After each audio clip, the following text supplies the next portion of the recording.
Ito na yung sa grinder machine namin guys, nasira kasi yung belt. Kung makikita natin dyan, oh, naputol yung isang belt. Pag ganun kasi guys, dapat palitan yan lahat.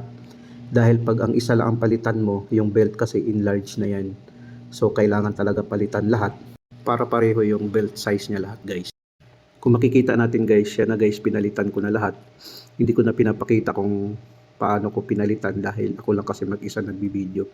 Basta yan guys, bago na lahat ang belt na yan. Bali 6 pieces na belt yan sa aming grinder machine. Pagkatapos mo makabit ang belt guys, para sa kaalaman ng mga baguhan, gamitan mo rin ng spray, yung belt spray para mag-sticky yung belt para kapit na kapit siya dyan sa pulley.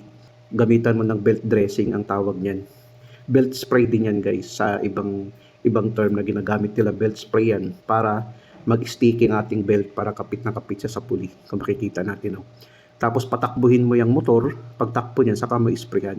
Makikita natin guys, patakbuhin natin yan, saka natin isprayan yan. Pag tumakbo na guys, saka ka mag-apply ng spray para sa ating belt dressing or belt spray. Yan kasi siya guys. Ang layon niyan guys, para mag-sticky sa ating pulley, para kapit na kapit, hindi mag-i-slip or madudulas yung belt natin. Yan, kailangan mo yan isprayhan. After mo ma-sprayhan guys, pwede mo nang magamit yan. Kung makikita natin sa loob guys, yan yung extruder niya guys, no? Meron siyang extruder.